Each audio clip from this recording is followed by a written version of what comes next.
Radio City Podcast. Radio City Wrong Story by Radio City RJ Sid.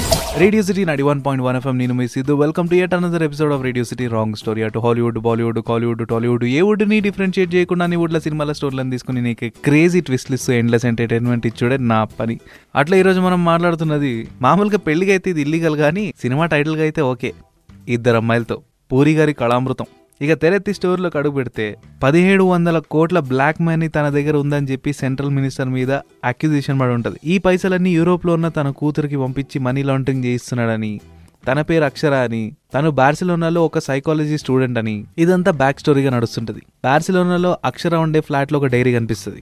ఇదేందో బాగుంది కదమ్మా అని తెలియని వాళ్ళ డైరీ చదవకూడదనే రూల్ ని కూడా బ్రేక్ చేసి చదవడం స్టార్ట్ చేసేస్తుంది. కట్ చేస్తే ఒక రొమాంటిక్ డ్రామా సంజు ఇంకా కోమలి మధ్య. ఇంకో పాయింట్ చెప్పాల్సి మీ అక్షరకి ప్యారిస్ లోనే ఎంగేజ్మెంట్ అయిపోయింటది తన ఫాదర్ ఫేవరెట్ అయిన షావర్ అలీతోన.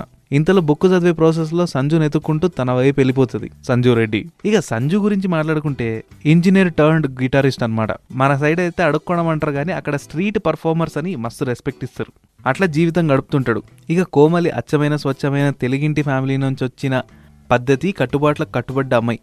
బార్సిలోనాకు వచ్చి ఫిడేల్ నేర్చుకునే ప్రయత్నంలో ఆ రూమ్ లో ఉంటది అనమాట. ఫిడేల్కున్న తీగలు గిటార్ తగిలించినట్టు కోమలి సంజుకు పడిపోతుంది. ఇక వీళ్ళిద్దరూ ప్రేమ పక్షుల్లాగా ఎగురుతున్న ప్రాసెస్ లో కొంగని వీడియో తీసే గ్యాప్ లో షావర్ గార్డ్ ఒక స్పానిష్ అంబాసిడర్ ని చంపుతుంటే ఆ వీడియో ఇందులో పడిపోతుంది. అయ్యా మన మర్డర్ కి ఎవిడెన్స్ దొరికింది కదా అని చెప్పి కోమలిని చంపనికే పోతారు. సంజు కోమలిని కాపాడతాడు. ఇక్కడితో నా డైరీ ఎండ్ అయిపోతుంది. క్యా హువా కైసా హువా, ఎవరిని మారా, దీని బాండా వడా, ఇదైతే తెలుసుకోవాలని చెప్పి అక్షర రంగంలోకి దిగుతుంది. సంజుని తన లవ్ స్టోరీ గురించి విడమర్చి చెప్పమని చెప్తుంది కానీ డిస్టర్బింగ్ ఫ్యాక్ట్స్ కొన్ని తెలుసుకుని బాధపడిపోతుంది. అదే కోమలి మరణం.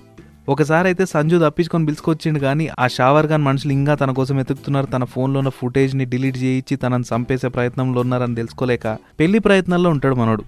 ఈ గ్యాప్ లో కోమలిని కిడ్నాప్ చేసి తనను చంపేసి రివెంజ్ తీసుకొని సంజు షావర్ గాన్ అన్నని కోమలకు పంపించేస్తాడు. ఇదంతా జరుగుతున్నప్పుడు వన్ ఫైన్ డే అక్షరకి కోమలి కనిపిస్తుంది. ఆ టైంలో షావర్ గాన్తో ఇష్టం ఉన్నా లేకపోయినా కానీ డేట్లోకి వచ్చుంటది ఈ పిల్ల. కోమలిని చూడంగానే అమాంతరం పరిగెత్తుకుంటూ వెళ్ళిపోయి సంజుని ఎత్తుక్కొని కోమలి ఎక్కడుందో చెప్పనికే పోతుంది. ఇంతసేపు నా పక్కన కూర్చున్న పిల్ల నాతో డేట్లో ఉండకుండా ఏడికి పరిగెత్తుకుంటూ పోయిందని చెప్పి షావర్ గాడు ఒంటరిగా తన వెనకాలనే పరిగెత్తుకుంటూ వస్తాడు.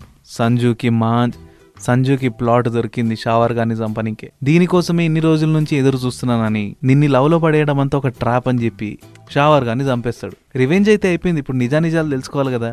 అక్షరకి తన తండ్రి చేస్తున్న అన్యాయాలన్నింటినీ చెప్తాడు. నీకే తెలవకుండా నీ పేరు మీద ఒక పెద్ద క్రిమినల్ పని చేస్తున్నాడని, యూరోప్లో పైసలన్నీ తీసుకొచ్చి మనీ లాండరింగ్ చేపిస్తున్నాడని అన్నీ చెవలేస్తాడు. అయ్యా మా అయ్యా ఇంత పెద్ద కిరాతకుడా అని చెప్పి తెలుసుకుని బాధపడి దాని తర్వాత సంజు నువ్వే నా దిక్కు, నువ్వే నా ప్రాణనాథుడు అంటది. అంతే, ఇంకేముంది, సంజు లైఫ్ లో ఒక కొత్త చాప్టర్ స్టార్ట్ అవుతుంది. దాని పేరే ఇంట్లో ఇల్లాలు వంటింట్లో ప్రియురాలు. ఇది అల్టి రేడియో సిటీ రాంగ్ స్టోరీ. మళ్ళీ రేపు ఇంకో క్రేజీ ఎపిసోడ్ తో నీ ముందుకు వస్తా. Radio City Podcast. Radio City Wrong Story by Radio City RJ Sid.